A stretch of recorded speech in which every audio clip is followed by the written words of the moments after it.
पे 28 तारीख को अक्षय तृतीया है। इस मौके पर सोना खरीदना शुभ माना जाता है और इस मौके पर सरकार फिर से गोल्ड बॉन्ड लाने जा रही है। वित्त वर्ष 2018 के गोल्ड बॉन्ड का पहला चरण सोमवार यानी कि 24 अप्रैल को खुलेगा और इसमें 28 अप्रैल तक यानी कि अक्षय तृतीया के दिन तक आप पैसे लगा सकते हैं। इसके जरिए सरकार दरअसल सोने की फिजिकल डिमांड को कम करने की कोशिश कर रही है। इससे पहले पिछले 2 सालों में सरकार 7 बार गोल्ड बॉन्ड जारी कर चुकी है, लेकिन इसमें लोगों का रुझान उम्मीद से काफी ठंडा रहा है। इस साल के दौरान सरकार का गोल्ड बॉन्ड में करीब 5,000 करोड़ रुपए निवेश कराने का लक्ष्य है, लेकिन मार्च तिमाही में बढ़ा सोने का इंपोर्ट इस बात का संकेत है कि फिजिकल गोल्ड की मांग अभी भी जस की तस बनी है। ऐसी ही चुनौतियों से निपटने के लिए गोल्ड बॉन्ड के इशू प्राइस में सरकार 50 रुपए का डिस्काउंट देने जा रही है। तो क्या गोल्ड बॉन्ड है निवेश का गोल्डन चांस? ये हम समझेंगे आगे।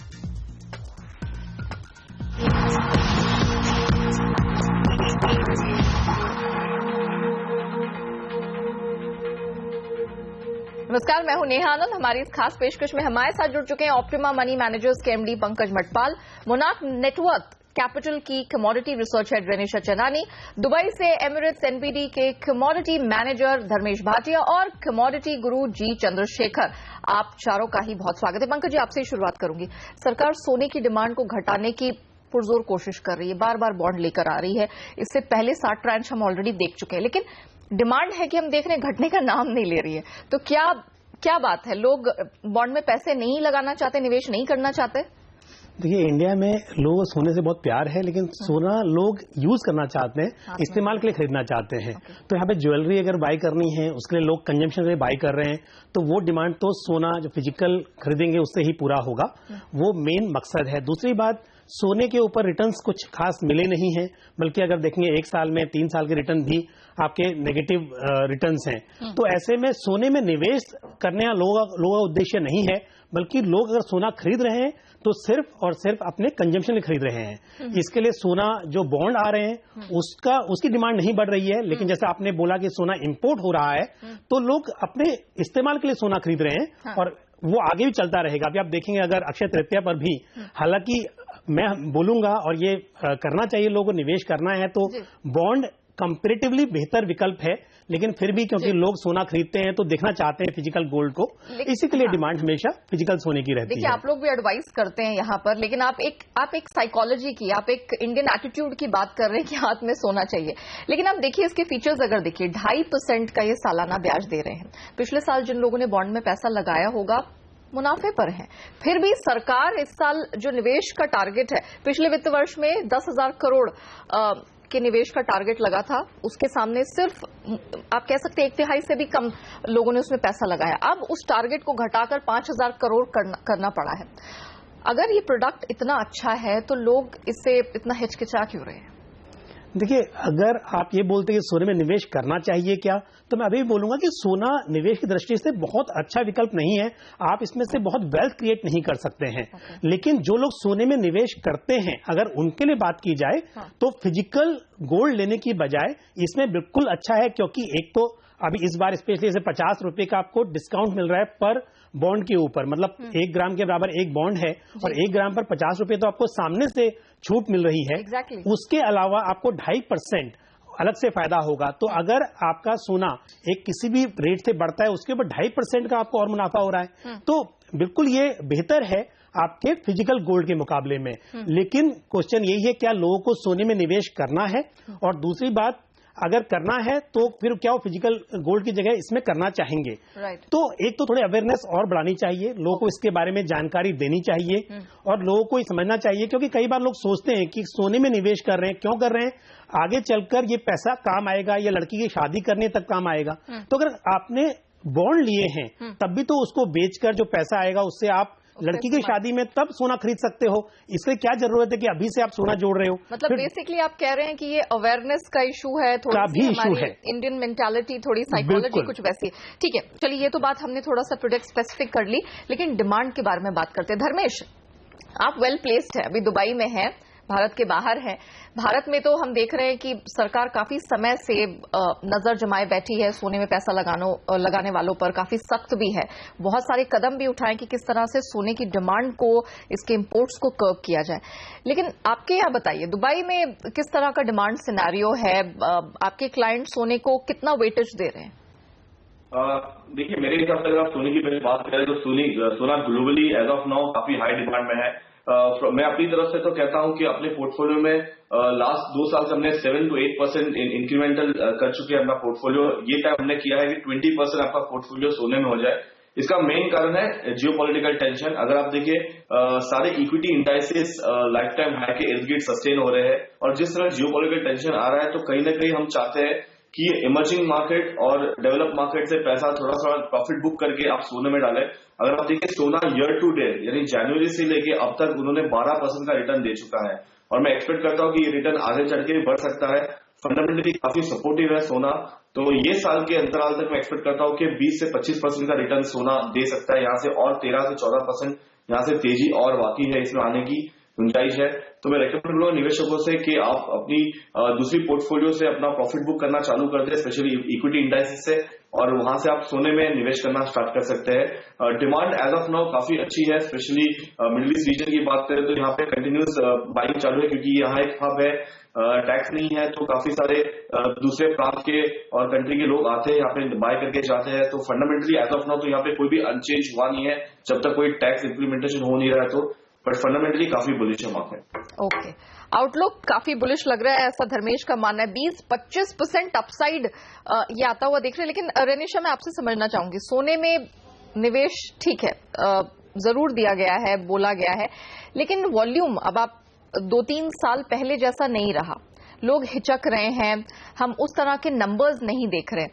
क्या आउटलुक अब आपकी तरफ से मैं समझना चाहूंगी कि सोने में पैसा लगाने में आखिर लोग इतना हिचक क्यों रहे हैं?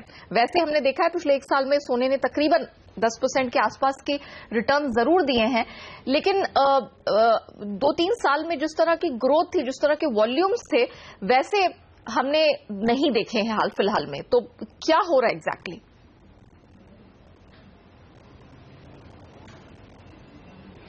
हाय Neha, good afternoon. Yes, gold prices में आप देखेंगे तो पिछले 4 सालों से prices have been in the down trend, and last year एक ऐसा ईयर था जहां पे हमने एक रिबाउंड आते हुए देखा, एंड स्टिल $1,300 एक काफी इंपॉर्टेंट रेजिस्टेंस है जहां पे प्राइसेस उसके ऊपर सस्टेन नहीं कर रही है। And I think in 2017 also जो रिस्क ऑफ एसेट्स है, जो सेफ हेवन एसेट्स है, काफी अच्छा परफॉर्म किया है। जिस तरह गोल्ड ने 10 to 11% रिटर्न दिया है इंटरनेशनल टर्म्स में, जापानीज येन ने, यूएस बॉन्ड यील्ड्स ने, almost all safe haven assets हैं, उन्होंने 10% जितना रिटर्न अभी 3-4 मंथ्स में दिया है। तो आई थिंक ये सारे एसेट्स कंटिन्यू रहेंगे बेटर परफॉर्म करने के लिए, बिकॉज काफी जियोपॉलिटिकल टेंशंस बने हुए हैं, काफी इंस्टेबिलिटी है मार्केट में। तो इस वजह से मुझे लग रहा है एक ऐसा फंडामेंटल रीजन जो प्राइसेस को कंटिन्यूसली अप ट्रेंड में लाएगा। बट जैसे इस तरह आप वॉल्यूम की बात कर रहे हैं, यस वॉल्यूम डल है लास्ट 2-3 ईयर से, but I think this would pick up as prices जो है ना रेंज से बाहर निकलेगी। तो पिछले 3 साल से प्राइसेस 25,000 से 30,000 की रेंज में है इंडिया में। अगर प्राइसेस सस्टेन करती है 30,000 के ऊपर, तो एक वो बाइंग आती रहती है मार्केट में कि यस हम छूट न जाए, प्राइसेस को कैप्चर कर लें। तो अगर प्राइसेस 30,000 के ऊपर सस्टेन करेंगे, डेफिनेटली सी वॉल्यूम्स आएंगे, and as we are expecting कि मई या जून में ऑप्शंस कॉन्ट्रैक्ट भी आ सकते हैं, तो उससे भी वॉल्यूम्स बढ़ेंगे। तो ओवरऑल ये मेरा सेंटीमेंट और मेरा भी जो व्यू है, बायसनेस है, पॉजिटिव है गोल्ड के लिए। I think up trend would continue even this year by more than 10% up current prices से। चलिए, तो हमारे 2 एक्सपर्ट्स तो यहाँ पर अब काफी बुलिश लग रहे हैं, ऑल्दो इसका पिछला प्रदर्शन अच्छा नहीं रहा है। लेकिन चंद्रशेखर जी, आपसे मैं एक ट्रेंड समझना चाहूंगी। हमने देखा है ईटीएफ में रिडेम्पशंस बढ़ते चले गए हैं, होल्डिंग्स अच्छी नहीं रही हैं, लगातार कम हुई हैं। हम पिछले चरण में जो सॉवरेन गोल्ड बॉन्ड की अगर हम बात करें, उम्मीद के मुताबिक इतना अच्छा रिस्पांस नहीं मिला। 10,000 करोड़ का इसमें लक्ष्य रखा गया था निवेश करवाने का, उसके सामने हमने देखा 3,809 करोड़ का ही निवेश सामने निकल कर आया। इस बार जो टारगेट है उसको आधा कर दिया गया है। नोटबंदी हुई, सरकार की तरफ से बहुत सारी लिमिटेशंस लगे, कैश ट्रांजैक्शंस की लिमिट को घटा दिया गया। हो क्या रहा है एग्जैक्टली? हाँ, मैं समझता हूं लोगों का जो सोने में मोह जो है वो धीरे धीरे कम होते जा रहा है। 2001 से लेकर के 2013 तक सोने का भाव में we saw double digit growth, और वो खास करके पिछले 2011 से लेकर 2010 से लेकर के 13 तक, अर्ली 2013 तक it was liquidity driven commodity boom and gold price boom. वो जो लिक्विडिटी ड्रिवन बूम का दिन अब चले गए, नंबर 1। नंबर 2, भारत जैसे देश में कई पाबंदियां हैं गोल्ड इंपोर्ट में, इंपोर्ट ड्यूटी है। चीन में भी जरा स्लो डाउन चल रहा है। वैसे तो पिछले 1-2 महीने में तो थोड़ा इंपोर्ट बढ़ रहा है, मगर there are restrictions and there is headwind which gold is facing. तो काफी स्लो डाउन है दोनों बड़ा देश में जो इंपोर्टर है और कंज्यूमर है। तो मैं गोल्ड में कोई बड़ा अपसाइड पोटेंशियल देख नहीं रहा हूं। Gold is even now struggling to break this $1,300 का बैरियर जो बन गया है, वो बहुत मुश्किल लग रहा है सोने को इसे ब्रेक करने में। तो कोई मैं अपसाइड रिस्क देख नहीं रहा हूं। This is number 1। नंबर 2, आप ETF का एग्जिट देखोगे और वो सब all that is a signal कि पूंजी निवेश करने वालों को गोल्ड का ऊपर कोई बड़ा भरोसा नहीं है। जो भरोसा था 2001 से लेकर के 2012 तक, वो भरोसा अब निकल चुका है। One of the reasons obviously is that stock markets are doing well. Economic growth is reasonably good. World Bank ने प्रेडिक्ट किया है, फोरकास्ट किया है 2017 का 2.7% ग्रोथ। तो जो less committed bulls in gold exit करके अब इक्विटी मार्केट में जा रहे हैं। तो ये सब कारण है जिसके वजह से मैं कोई बड़ा अपसाइड रिस्क गोल्ड का भाव में नहीं देख रहा हूं। इसको नजर में रखते हुए वी नीड टू असेस कि गोल्ड बॉन्ड स्कीम हमारा सफल होगा कि नहीं। मैं समझता हूं गोल्ड बॉन्ड स्कीम बहुत अच्छा स्कीम है, उसमें 2.5% ब्याज मिलता है और there lot of positives about gold bond scheme. मगर आप जो लॉन्ग टर्म इन्वेस्टर है, 5 से 8 साल रुकने के लिए तैयार है, वही लोग इसमें इन्वेस्ट करेंगे। और हमारा अनुभव है पिछला 1.5 साल में कि इतना 7 इंस्टॉलमेंट अब तक आ चुका है गोल्ड बॉन्ड स्कीम का, उसमें कोई बहुत ज्यादा दिलचस्पी लोगों ने बताया नहीं है। Therefore, I have my doubt कि इस साल भी 5,000 करोड़ का टारगेट पूरा होगा कि नहीं। इसमें भी आपको शंका है। ओके, चलिए इसी नोट पर हम रुकते ब्रेक के लिए। हमने हमारे एक्सपर्ट से ये तो समझ लिया कि माहौल सोने में किस तरह का है, लेकिन यहां पर रिटर्न के लिहाज से, पैसे लगाने के लिहाज से क्या गोल्ड बॉन्ड बेहतर होगा या फिर फिजिकल गोल्ड ही एक बेहतर विकल्प साबित होगा, इस पर हम करेंगे चर्चा और बताएंगे आपको क्या करना है छोटे से ब्रेक के बाद।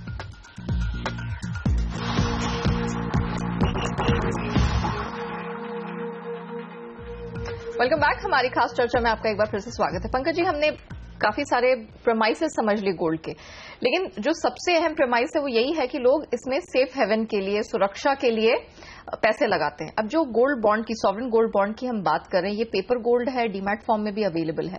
कल को कोई अनिश्चितता, असमंजस का माहौल होता है तो क्या लोग इसे कन्वर्ट करके इसको फिजिकल गोल्ड में तब्दील कर सकते हैं, क्योंकि at the end of the day इसी की रिक्वायरमेंट है। देखिए, ये जो बॉन्ड है ये एक्सचेंज ट्रेडेड है, तो अगर आपका डीमैट फॉर्म में है तो आप बिल्कुल इसको ट्रेड कर सकते हैं। और वैसे भी इसमें क्योंकि 8 साल का बॉन्ड है, लेकिन 5 साल के बाद में आपको एग्जिट ऑप्शन दिया गया है। लेकिन क्योंकि ट्रेडेबल है तो वैसे भी बहुत आसान है कि आप जब चाहे तब आप ये ट्रेडिंग कर सकते हैं। और आप इसके अलावा आपको अगर नहीं बेचना है तो आप एज ए कोलेट्रल भी इसको यूज कर सकते हैं। तो मेरे हिसाब से सोने के फिजिकल गोल्ड के मुकाबले में किसी भी दृष्टि से, मतलब रिटर्न के हिसाब से बात करें तो आपको क्योंकि एक्स्ट्रा रिटर्न मिल रहा है, 2.5% आपको एक्स्ट्रा ब्याज मिल रहा है, तो भी बेहतर है। सुरक्षा के लिहाज से बात करें तो भी ये बेहतर है। और ट्रांसफर करना इसको, क्योंकि ज्वेलर के पास जब आप जाते हैं और सोना करते हैं, वापस देते हैं, बेचते हैं, तो अक्सर देखा गया कि ज्वेलर आपसे कुछ उसके ऊपर परसेंटेज काट लेता है।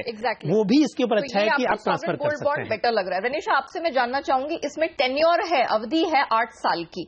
8 साल बाद आप सोने को कहां देख रही हैं?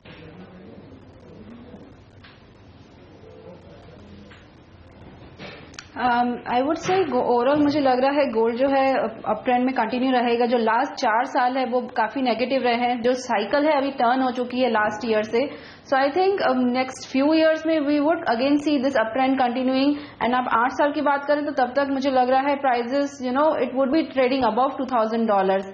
एंड अगर इंडियन प्राइजेस में देखें तो आई थिंक 35,000 के ऊपर प्राइजेस ट्रेड कर रहे होंगे। So overall my view is bullish. And जो नेगेटिविटी है और बेरिशनेस थी वो गोल्ड में जा चुकी है। Already prices have turned up last year and हम पॉजिटिव रिटर्न्स देखेंगे आने वाले सालों में। ओके चंद्रशेखर जी, मैं आपसे समझना चाहूंगी कि जिस तरह से सरकार पूरी जद्दोजहद में जुटी हुई है कि किसी भी तरह सोने की डिमांड को घटाना है, अगर ये आउटलुक है 8 साल की जो शर्त है उसमें आपको क्या लगता है कितनी सफलता मिल पाएगी फिर सरकार को? सबसे बड़ा दिक्कत यही है कि ये जो लॉक इन पीरियड है वही सबसे बड़ा दिक्कत है, नंबर 1। नंबर 2, मैं समझता हूं आगे जाकर के मेरा प्रोजेक्शन होगा between 5 and 8 years from now gold will definitely be trading well below $1,000 प्रति आउंस और हमारा रुपया होगा 50 से 55 के बीच में हुआ $1 का। तो गोल्ड काफी दबाव में आएगा हमारा देश में। और जो आज गोल्ड बॉन्ड स्कीम में निवेश करता है, he should not expect any big return और एनी बिग अप्रिसिएशन।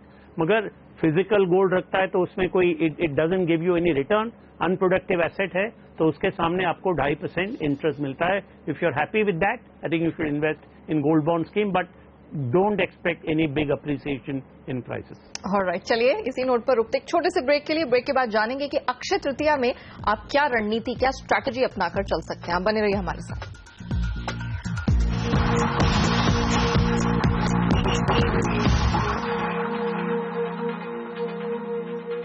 तो आने वाली अक्षय तृतीया पे क्या रणनीति आप सोने में अपनाएं? धर्मेश 10 सेकंड्स में बताइए क्या स्ट्रैटेजी होगी?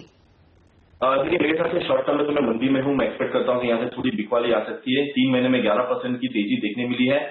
इंट्राडे प्रोस्पेक्टिव से अप्रोक्सीमेटली 29,300 की इर्द आप बिकवाली करके चल सकते हैं।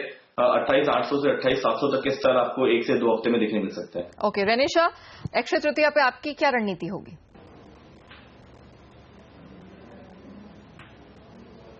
मुझे लग रहा है इस क्वार्टर में गोल्ड में हम अच्छा परफॉर्मेंस दे सकते हैं। जिस तरफ से ETF बाइंग पॉजिटिव है, CFTC बाइंग पॉजिटिव है, जियोपॉलिटिकल टेंशंस बने हुए हैं। आई थिंक जो करंट लेवल्स है 29,200 पे भी बाइंग की जा सकती है 50%, and on dips to 28,800 to 900 पे बाइंग की जा सकती है। We could see the targets like 30,000 going forward in next 1 month to 2 months। तो मेरा बाई की रिकमेंडेशन रहेगी at current prices and on dips. चलिए, हमारी इस खास चर्चा में इतना ही वक्त हो गया आपसे इजाजत लेने का। पंकज जी, चंद्रशेखर जी, धर्मेश एंड रनिशा, बहुत शुक्रिया समय निकालकर हमारे साथ जुड़ने के लिए और वो राय हमारे दर्शकों के सामने रखने के लिए। तो हमें दीजिए इजाजत, लेकिन आप बने रहिए, देखते रहिए CNBC आवाज। नमस्कार।